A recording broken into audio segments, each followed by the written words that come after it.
제가 이제 이 교회당에서 말씀을 전하면서 참 감개무량한 것은 작년 1년 전 우리 장흥교회하고 1년 후 지금의 장흥교회가 어떻게 다른가 생각해 볼 때에 여러분께서 수고도 많이 하셨고 헌신도 많이 하셨지만 하나님의 섭리가 얼마나 크고 놀라운가 하는 것을 느끼게 됩니다.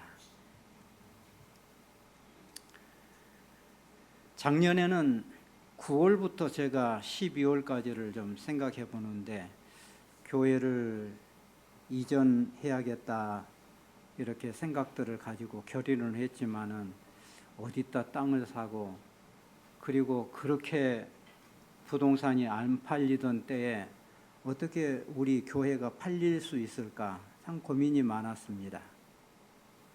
그런데 하나님께서 두 가지를 다 해결해 주셨지 않습니까?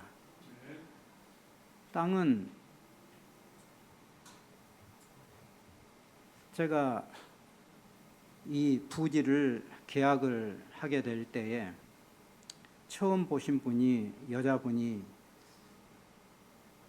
찾아오셨는데 저한테 첫 마디가 그거예요. 아이고, 김 사장님이 목사님을 봐서라도 이 땅을 목사님이 요구한 대로 교회에 팔라고 그렇게 사정을 해서 제가 오늘 여기 왔습니다. 그 얘기를 해요. 자기는 주변 땅값이 평당 60만 원, 65만 원 받는데 이 김 사장이 교회가 아무래도 어려우니까 목사님이 꼭 55만 원에 해달라고 하니까 그렇게 해달라고 그토록 사정하고 부탁해서 자신이 이제 목사님의 부탁 때문에 얘기한 그 얘기를 어떻게 할 길이 없어서 오늘 여기 왔다고 그래요. 나중에 알고 보니까 이 부지를 교회에 팔도록 하기 위해서 저를 많이 이 주인에게 얘기했던 것 같아요. 그래서 하나님의 은혜에 참 감사하다 그런 생각이 드는데 여러분께서 잊지 마시기를 바라는 것은 교인도 아니시고 또 교회의 어떤 일원도 아니시지만 우리 재림교회가 그 부지를 팔고 교회를 이전하려고 하는 것을 우리 교인 이상으로 이렇게 관심을 갖고 애쓰신 김강욱 사장님이 참 감사하기 그지없습니다. 여러분께 그를 위해서 좀 많이 기도해 주시기 바랍니다. 그래서 10월 달인가 이 부지를 계약을 해놓고 난 다음에 더 큰 고민은 여기는 논이기 때문에 건축이 들어가지 않으면은 등기 이전이 되지 못하고 등기 이전이 되지 못하면은 그분에게 드릴 돈이 없어요. 참 고민이 많이 되었습니다. 여러분도 그러셨을 거예요. 그래서 제가 그때부터 제일 참 간절히 기도드리는 것은 부동산 매기도 없고 그리고 건축도 이제 다 죽어가는 그런 때인데 우리 교회를 누군가가 좀 매입을 했으면 참 좋겠다 하는 그 생각이 굉장히 많아서 하나님께 기도를 드린 것이 일주일 만에 우리 땅을 사겠다는 분이 나온 겁니다. 저도 도대체 참 기적 같은 일이구나. 어떻게 이렇게 될 수가 있을까? 나온 부동산은 참 많은데 우리 교회가 제일 낡은 건물이거든요. 그런데 그것을 사주겠다고 하는 것이 너무 감사하고 기뻤습니다. 뭐 이런 저런 많은 문제들이 있었습니다만은 일단은 그 사람이 사겠다고 해서 계약을 이제 복덕방에서 하게 되었습니다.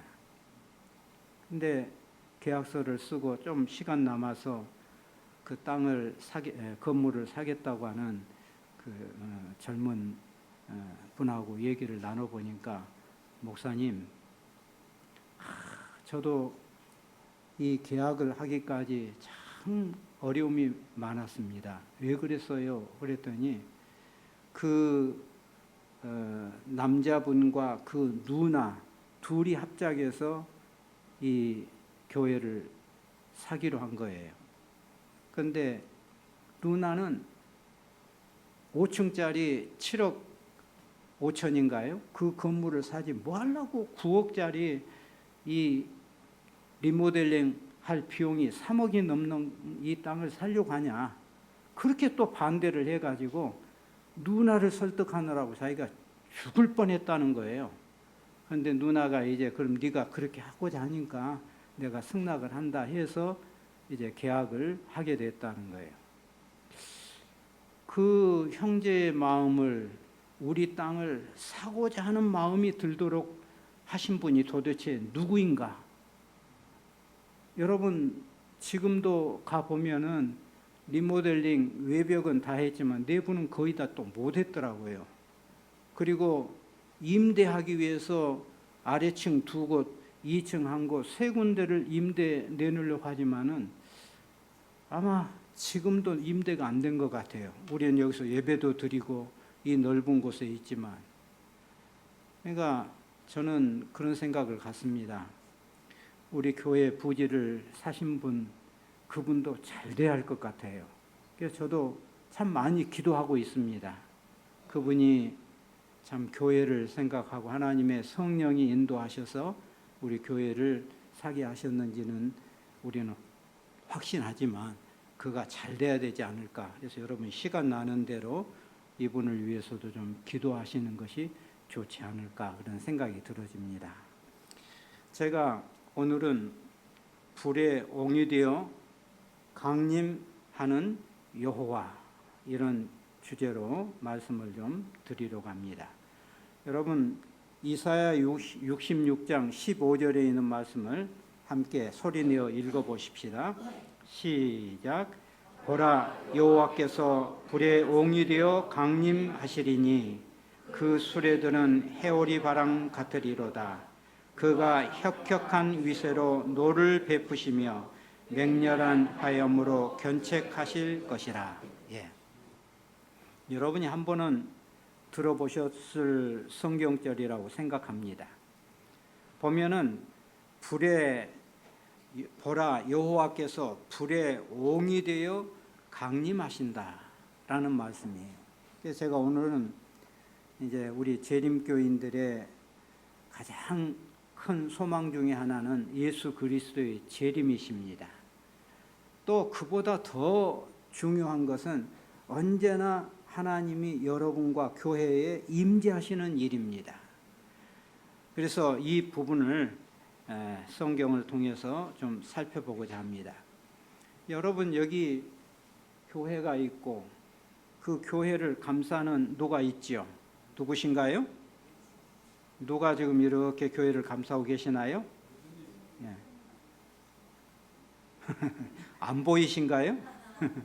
예, 예수님께서 이렇게 교회를 보살피시고 또 교회와 함께 하신 것을 우리들이 느끼게 됩니다.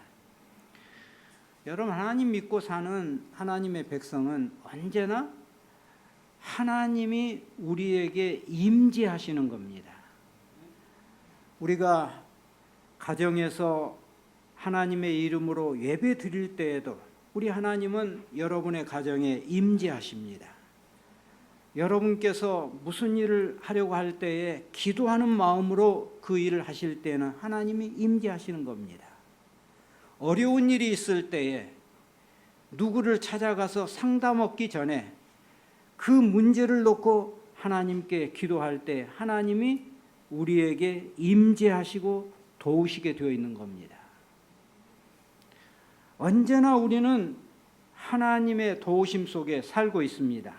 그런데 성경에 보면은 불에 옹이 되어서 강림하신 분으로 우리에게 나타납니다. 왜 하나님께서는 불에 옹이 되어서 우리에게 강림하실까? 보라 여호와께서 불에 옹이 되어 불에 쌓여서 불이 그를 감싸고 우리 하나님께서 강림하신다고 이렇게 표현했을까? 한번 생각해 보십시다. 제가 성경 전체의 그 맥락을 자세히 살펴보면은 불과 하나님과의 연관성이 참 많아요. 그런데 불은 하나님의 거룩성을 많이 표현해요. 거룩하심을. 뿐만 아니라 이 불로 표상되고 불과 연결된 하나님께서 우리에게 임하시는 것을 표상하고 있어요. 그뿐만 아니라 예수님의 재림 자체를 예수님께서 불과 함께 오신다는 말씀이 있어요.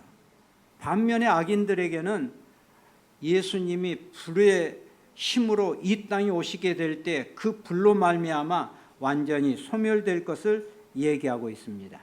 이걸 몇 가지를 좀 말씀을 좀 나눠보고자 합니다. 그러면 왜 불의 옹이 되어서 우리에게 임하신다고 하셨을까? 이것은 첫 번째는 하나님의 거룩함을 의미합니다. 여러분 출애굽기 3장에 보면은 모세가 40년 동안 양치기를 합니다. 40년이 된 어느 날 보니까 불이 났어요. 어디에서요? 가시덤불에 막 불이 나가지고 확 타오르는 겁니다. 그런데 특이한 것은 그 가시덤불은 타지는 않고 타는 것처럼 불이 그냥 열도 나고 빛도 나고 살아있는 불이 보여요. 그러니까 모세가 어쩌습니까? 내가 한번 저기를 가봐야겠다 해가지고 그 불이 타는 가시덤불 가까이에 가게 되었더니 거기에서 소리가 나는 거예요. 하나님이 거기에서 그에게 말씀하시는 음성이었어요. 떨기나무 불꽃 가운데서 그에게 나타나시니라. 5절에 보면은 하나님의 말씀은 가까이 하지 말라. 내가 선 곳은 거룩한 땅이다. 그러니까 불이 있고 불이 있는 곳은 하나님이 임재하시고 하나님이 임재하신 곳은 거룩한 곳이라는 거예요. 여러분 왜 교회가 거룩할까요? 거룩한 성전, 그리고 거룩한 백성, 성도, 성경 말씀은 거룩한 책, 성경, 그러지 않습니까? 하나님이 임하신 곳에는 불과 같이 임하시는데, 불의 옹이 되어서 임하시는데, 하나님은 모세에게 하나님이 서 계시는 그곳은 거룩한 땅이라 이렇게 표현하셨습니다. 여러분 우리는 하나님의 임재 속에 살고 하나님과 함께하는 삶입니다. 성령을 통해서 항상 하나님이 우리와 함께 하시는데 우리의 매사의 삶은 거룩함이 언제나 우리의 삶 속에서 표현되어야 되는 겁니다. 하나님의 백성과 하나님 없는 사람의 가장 큰 차이점은 거룩성입니다. 하나님이 거룩하시기 때문에 우리도 언제나 거룩함을 유지해야 되는 거예요. 우리의 생각과 마음과 삶 자체가 하나님이 늘 나와 함께 하시는 하나님의 임재 속에 살려고 한다고 하면은 늘 거룩함을 유지하시는 우리 성도들 되시게 되기를 바랍니다. 두 번째는 불꽃 속에 옹이 되어 오시는 우리 하나님을 표현했는데 이 두 번은 하나님께서 우리에게 강림하신다는 거예요. 여러분 이제 이스라엘 백성들이 이제 출애굽해서 시내산에 이르게 되었습니다. 십계명도 하나님께 받았습니다. 그런데 이 시내산이 불이 붙었어요. 그것을 출애굽기 24장 17절에 보면은 산 위에 여호와의 영광이 이스라엘 자손의 눈에는 맹렬한 불같이 보였다라는 거예요. 이게 시내산입니다. 그런데 이스라엘 백성들이 그 시내산을 바라보니까 하나님의 영광이 아주 맹렬한 불처럼 불타는 시내산처럼 보였다라는 거예요. 하나님의 영광, 하나님이 가지신 그 빛난 영광이 바로 불과 같이 보였다는 거예요. 그것은 모든 죄성과 그리고 악한 것과 추한 것들이 다 하나님의 임재 앞에서는 태워지고 하나님이 영광스러운 분으로 우리 가까이 오시게 되었다는 거예요. 우리는 하나님이 우리와 함께 하셔서 하나님의 자녀가 된다면은 방금 보았던 대로 거룩성을 유지하지만은 이제 나타나는 것은 사람들에게 영광이 나타나는 겁니다. 저는 우리 교인들이 어디를 가든지 사람들이 우리를 존경하고 저 사람은 진짜 교인이라고, 안식일 교회 다닌 저분은 진짜 신앙하는 사람이라고 이렇게 우리를 평할 수 있고, 또 우리가 뭔 거래를 하게 될 때에 깎으려고도 하지 않고 아주 그 사람이 얘기하는 그 금액은 가장 합리적이고 가장 올바른 가격이라고 이렇게 인정될 수 있을 만큼 우리 자신이 인정을 받는다면은 여러분은 하나님께 영광을 돌리는 사람입니다. 우리들이 그런 모습을 보이지 못한다면은 영광스러운 하나님이 우리에게 임재하셨지만은 우리들은 결코 하나님의 영광을 드러내지 못하는 겁니다. 그래서 우리들의 매 생활이 하나님이 영광스러운 분이심과 동시에 우리들이 하나님을 드러내는 이 영광이 있게 되기를 간절히 바랍니다.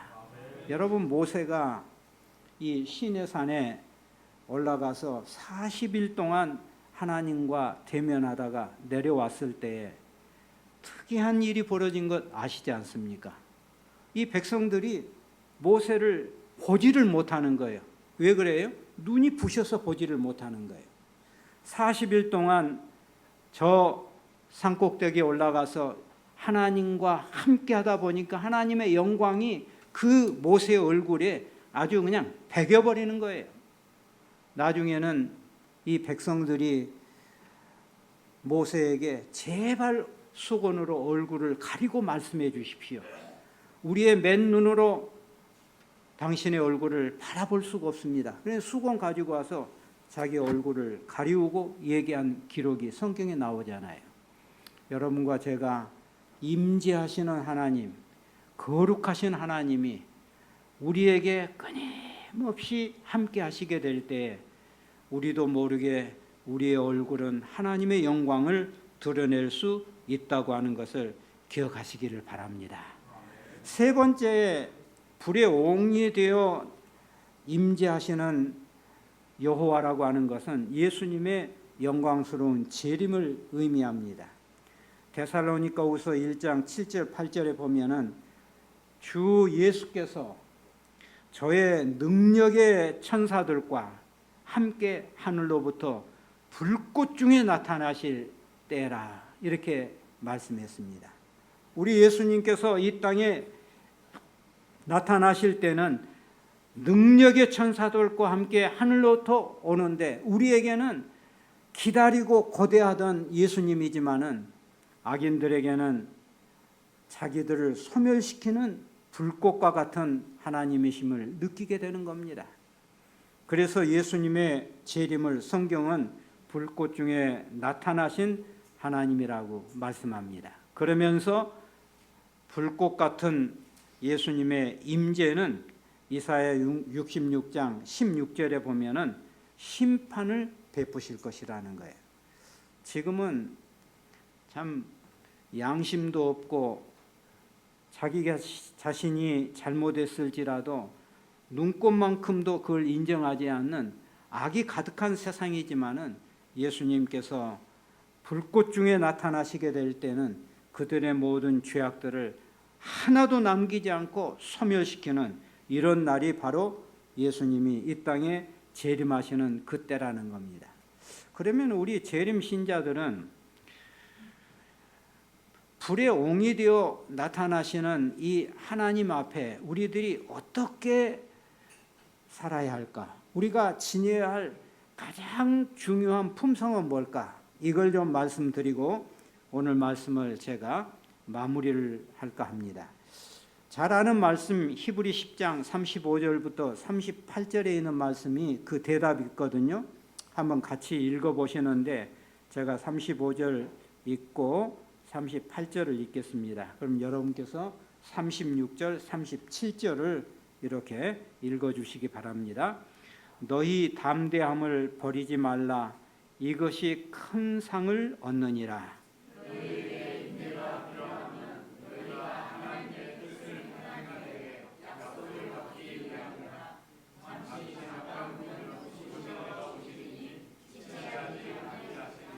오직 나의 의인은 믿음으로 말미암아 살리라. 또한 뒤로 물러가면 내 마음이 저를 기뻐하지 아니하리라 하셨느니라. 여러분이 제가 단락을 셋으로 나눴으니까 금방 이해가 갈 거예요. 첫 번째는 담대함을 가지라는 거예요. 담대함을 버리지 말라. 그런데 그 이유가 뭐예요? 큰 상을 얻겠다. 두 번째는 너희에게 진짜 필요한 것은 인내의 품성이 필요하다. 왜 그래요? 하나님의 뜻을 행한 후에 그건 인내를 우리들이 실천한 후에 약속을 받기 위함이다. 그러면서 더 자세하게 주신 말씀은 잠시 잠깐 후면 오시리가 오실 것인데 절대 지체하지 아니하리라. 세 번째는 우리에게 부족한 것 중에 하나가 나의 의인은 믿음으로 말미암아 살리라. 거기에도 뒤로 물러가면 내 마음이 저를 기뻐하지 아니하리라 하셨느니라. 이 세 가지입니다. 근데 여기에 공통점은 담대함을 버리지 않을 때 큰 상을 얻겠다. 우리가 끝까지 인내하면은 오시리가 오셔서 우리가 기대하는 대로 당신의 나라로 데려가시겠다. 세 번째는 의인이라면은 아주 목숨 걸고 중요하게 여겨야 할 것은 믿음으로 말미암아 사는 것이다. 그런데 믿음으로 말미암아 살지 않게 될 때는 대체적으로 뒤로 물러가 그리고 하나님을 떠나는 일들이 많겠다. 이런 내용입니다. 이걸 세 가지를 좀 제가 말씀을 드리고자 합니다. 왜 하나님께서는 너희 담대함을 버리지 말라. 이렇게 담대함으로 우리가 큰 상을 얻겠다 하셨을까 하는 겁니다. 여기 보면 한 소년이 그냥 광풍이 휘말리는 그곳에 아주 당당하게 서 있는 모습을 봅니다. 그런데 그의 손에는 뭐가 들려 있어요? 하나님의 말씀 성경을 들고 있어요. 누가 무슨 소리를 하든지 누가 나를 비난하든지 누가 나를 억압하든지 그의 삶의 지표는 하나님의 말씀 성경입니다. 그러니까 하늘에서부터 이 소년을 감싸고 보호하고 그로 하여금 말씀대로 승리하는 삶을 끝까지 살게 하는 이 한 그림을 여러분들에게 보여드렸습니다. 신앙이 깊은 한 소년이 있었는데 이 소년은 매일 아침마다 꼭 성경을 첫 번째 읽어요. 그리고 꼭 하나님 앞에 진실한 기도를 해요. 나이 든 신자들이라도 쉽지 않는 이 신앙의 모습이 이 어린 소년이지만은 그런 삶을 사는 겁니다. 그리고 학교에 갔는데 이 소년이 다니는 학교의 친구들을 비롯해 가지고 담임까지라도 그가 가진 신앙을 늘 비웃고 조롱하고 그것을 아주 좋지 않게 여기는 겁니다. 그래도 이 소년은 아무리 동료 친구들이 비난한다 할지라도 선생님이 자기를 갖다가 못마땅히 여긴다 할지라도 그 신앙을 저버리지 않습니다. 어느 날 선생님이 조롱이 섞인 말로 네가 그렇게 열심히 믿는 하나님이 네가 어려움에 빠졌을 때도 그 하나님이 너를 구원해 줄 수 있다고 너는 믿느냐라고 이렇게 물었어요. 그러니까 그 얘기를 듣던 친구들이 소리를 내서 깔깔대고 웃었지만은 이 소년은 잠깐 하나님께 기도를 드리는 게 침묵을 했어요. 그러고서는 고개를 들고 선생님 저는 하나님이 저의 기도를 들어주시고 문제를 해결해 주시든지 안 해주시든지 관계없이 저가 믿는 하나님을 결코 중단하지 않을 것입니다. 그 이유는 내가 믿고 있는 하나님은 항상 나와 함께 계신 분이기 때문입니다. 그분은 언제나 저에게 선한 분이셨습니다. 어른 같은 말을 해요. 얼마나 담대합니까? 그러니까 담임 선생이 화가 나가지고 그 소년이 늘 갖고 다니던 그 성경책을 빼앗아서 내팽개쳤어요. 이때 그 소년은 마음 아픈 얼굴로 선생님께서 제 성경은 빼앗아 던져버릴 수는 있으시지만 제 마음에 새겨진 그 하나님의 말씀은 결코 빼앗지 못할 것입니다. 여기서 우리가 느끼는 것은 이 어린 소년이지만은 진짜 담대함입니다. 누가 뭐라 하든지 성경 말씀과 하나님이 나에게 제시해 주신 그 진리를 흔들림 없이 갖고 있고 주장하는 그 모습을 보게 되는 겁니다. 여러분, 우리 재림교인 되는 게 참 쉽지는 않습니다. 왜 그런가요? 타 교회에 다니고 있는 가족들이 모이는 모임에 가보면은 왜 그렇게 많은 교회 놔두고 떡배랑 교회를 다니냐고, 토요일 다니는 교회를 다니냐고, 왜 그렇게 음식은 이것저것 가려느냐고 이상하게 보는 거예요. 그러니까 우리가 이상할 것 하나도 없는데 많은 사람들이 똑같은 눈으로 보면 우리가 이상한 존재가 되는 거예요. 그럴 때 위축이 되고 우리들이 힘이 빠지는 것이 아니라 우리가 갖고 있는 말씀은 언제나 정확합니다. 여러분, 지금 마음대로 음식 조절하지 못하고 가려 먹지 못하고 먹는 사람들 되게 보세요. 얼마나 질병이 많습니까? 그런데 재림교인들은 결코 그렇지 않잖아요. 우리가 이 바른 신앙관을 제대로 담대하게 지탱해야 합니다. 여기에 제가 세계 종교 회의 사진을 여기에 제가 보여드립니다만은 제가 유튜브를 보니까 아마 바티칸 교황청 중심으로 해가지고 세계 기독교 총회를 이태리에서 가진 그 유튜브를 제가 봤어요. 그런데 세계 기독교의 최고의 지도자들이 수천 명이 모이는 곳에서 이제 신학 박사 몇 사람이 이제 발췌를 하고 그걸 가지고 협의하는 시간입니다. 그런데 한 박사가, 신학 박사가 나와 가지고서 예수의 재림이라고 하는 것은 성경 말씀 그대로 우리들이 믿을 수 있는 것이 아니라는 거예요. 어떻게 기체인 구름을 타고 올 수가 있느냐? 그게 말이나 되느냐?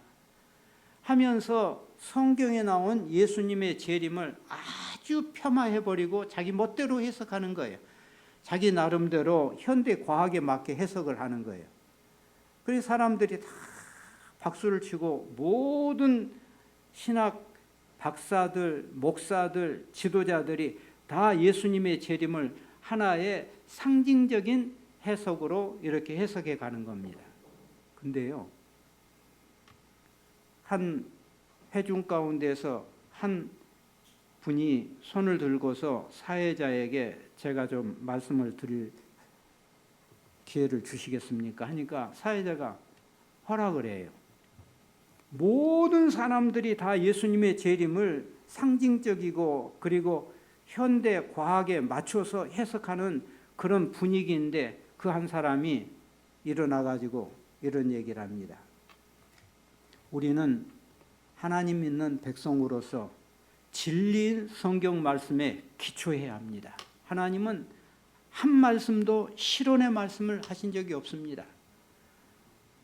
데살로니가전서 4장 보면은 예수님께서 호령과 천사장의 소리와 하나님의 나팔로 친히 하늘로 돋아 강림하신다고 하셨고 구름 속에서 우리가 주님을 영접한다고 하셨습니다 하면서 우리 재림교인들이 얘기하고 있는 예수님의 재림의 광경을 낱낱이 고린도전서 15장의 말씀, 데살로니가에 있는 말씀, 이사야에 있는 말씀들을 총동원해서 성경적으로 사람들에게 이제 당당하게 전하는 그 모습을 봤어요. 그러니까 사람들이 듣는 게 아니라 막 비난을 하는 거예요. 그게 어느 시대인데 그 말씀을 지금도 그렇게 믿을 수 있느냐고. 그런데도 이분은 위축되지 아니하고 성경 말씀 그대로 전하는 거예요. 거의 한 10여 분 동안 전해요. 저는 그 광경을 보면서 도대체 저 사람이 누굴까? 나중에 알고 보니까 우리 재림교회의 한 목사였어요. 그분이 왜 거기에 참석했는지는 모르지만 참석해서 당당하게 예수님의 재림의 기별을 전하는 겁니다. 얼마나 담대합니까? 여러분, 모든 사람들이 여러분 혼자만 안식일을 지키고 모든 사람이 다 일요일을 지키는 무리 속에 있다고 할 때에 여러분이 거기서 안식일이 하나님의 창조의 기념일이고 하늘에서도 우리가 지켜야 할 아주 중요한 날이라고 하는 것을 당당하게 담대히 말씀할 수 있는 용기와 힘이 있다고 하면 여러분 담대함이 있는 것입니다. 우리 하나님께서는 당신의 자녀들에게 담대한 백성이 되기를 원하시는 겁니다. 제가 성경 주석을 보니까 우리는 하나님 편에 있든지 사단 편에 있든지 둘 중에 하나다. 중립지대는 없다. 여호와 편에 있는 지에 대한 궁극적인 시금석은 우리 주변 사람들이 반역을 할 때 충실하게 남아있는 것이다. 연약한 품성은 다수 편을 선택한다. 단호한 경건은 다수의 그릇된 가마에 저항할 수 있다는 사실에서 실체가 드러난다. 누가 뭐라 한다 할지라도 우리가 성경 말씀에 근거해서 옳은 편에 서는 사람은 하나님의 진정한 백성이라는 겁니다. 그 다음에 두 번째에 보면은 너희에게 인내가 필요함은 너희가 하나님의 뜻을 행한 후에 약속을 받기 위함이라. 성경에 보면은 성도의 특징은 인내라고 그래요. 여러분은 예수님을 구주로 영접하고 재림기별을 받아들인 후에 얼마나 인내하십니까? 정말 힘들고 어려울 때에도 화내지 아니하고 하나님의 말씀에 따라서 잘 우리의 그 모난 품성이 드러나지 않도록 한다고 하는 것은 보통 인내가 아닙니다. 그런데 하나님께서는 예수님 이 땅에 재림하시거나 예수님이 언제나 우리에게 임재하시는 그런 백성으로 살기 위해서는 인내라고 하는 품성을 우리들이 형성을 해야 되는 겁니다. 제가 한 책을 보니까 하버드 대학 한 교수가 자기 반 학생을 대상으로 나름대로 실험을 했는데 10불짜리 돈과 100불짜리 돈을 보이면서 여러분들이 지금 당장 10불을 받는 것을 선택하면 10불씩 드립니다. 그러나 1년 후에 100불을 받기로 선택하면 1년 후에 제가 100불을 드리겠습니다. 그래가지고서 그 학생들에게 이렇게 물어보니까 둘 중 하나 선택하도록 해보니까 거의 90% 이상이 10불을 선택해요. 10배가 되는 100불이 1년 후에 받을 수 있지만은 그것보다는 뭘 선택해요? 지금 받을 수 있는 10불을 선택하는 거예요.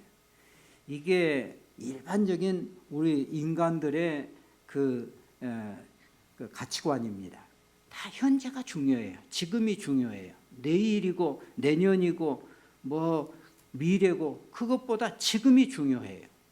이게 죄된 세상의 일반적인 현상들인 겁니다. 그런데 재림교회의 신앙은 지금이 아니에요. 언제예요? 예수님 오시는 그 영광스러운 날을 고대하는 게 우리가 아니겠습니까? 그래서 재림 성도들의 특징은 어쨌든지 인내하는 것입니다. 시대의 소망에 있는 말씀을 보면은 참된 신앙은 시련을 통해서 검증된다. 성도들은 마지막 시험을 견디기 위해 인내와 신앙을 결합해야 된다. 그들은 하나님께서 나를 버리지 않으셨다는 믿음을 잃지 말아야 한다. 이렇게 말씀하셨습니다. 대개 넘어지는 이유는 인내심이 부족하기 때문에 넘어집니다.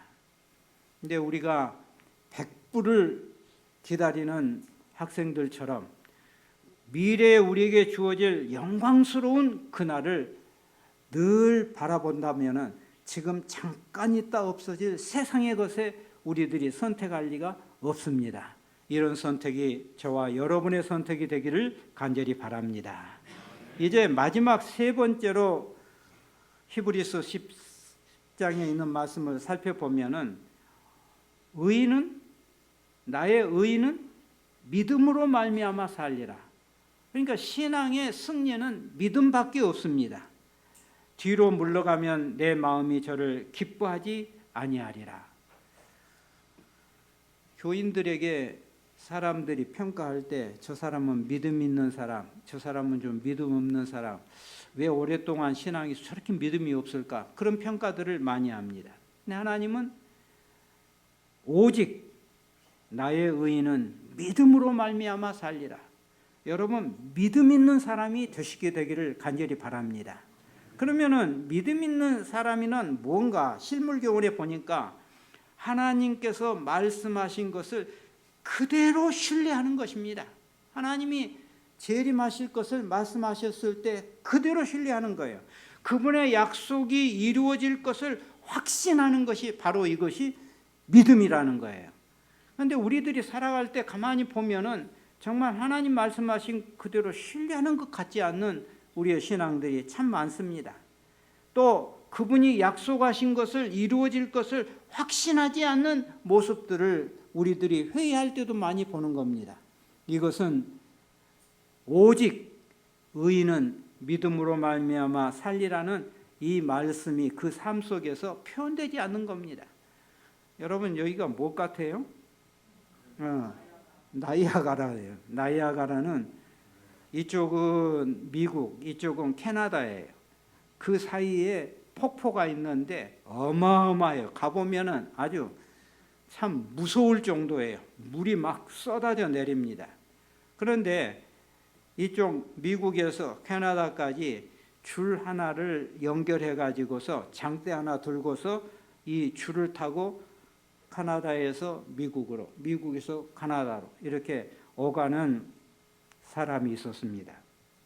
그 사람이 블롱댕 고개사인데 프랑스 사람이에요. 그 줄을 연결하고 그 고개사가 고개를 이제 버리는데 그 외줄을 타고서 800m 되는 그 거리예요. 그 1km가 가까이 됩니다. 뒤뚱뒤뚱 하면서 건너갔다가 또 건너왔어요. 사람들이 막 박수를 치고 환호를 했습니다. 그런데 이 블롱댕 고개사가 그 회중을 향해서 이렇게 외칩니다. 여러분, 제가 이 밧줄을 타고 건너편에 갔다가 또 다시 올 수 있다고 믿습니까? 하고 물었어요. 사람들이 소리를 지르면서 네 하고 대답을 했어요. 그러니까 블롱댕 고개사가 조금 있다가 그러면 제 등에 업혀서 제가 업고 갈 것인데 이 줄 타고 저쪽까지 건너갈 분이 있으시면 이리 한번 나와 보십시오. 한 사람도 나오지 않은 거예요. 그게 블롱댕 고개사가 한참을 기다렸어요. 아무도 나오지 않는 거예요. 참 이상하잖아요.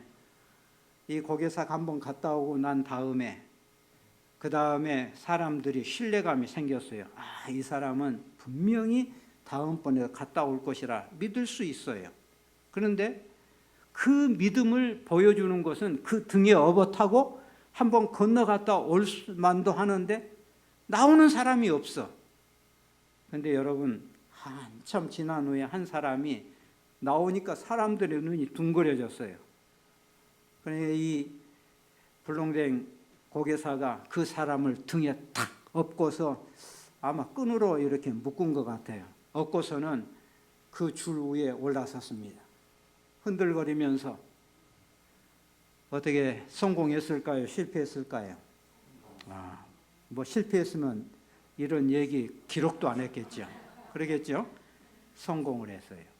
근데 나중에 알고 보니까 이 불농된 고개사 등에 엎혀서 이 나야가라를 갔다 온 그 등에 엎인 사람은 다름 아닌 불농댕의 매니저였다는 거예요. 매니저는 자기가 고개사의 등에 엎여서 나야가라를 횡단해 온다 할지라도 나는 죽지 않을 것이라는 그 믿음이 있었다는 거예요.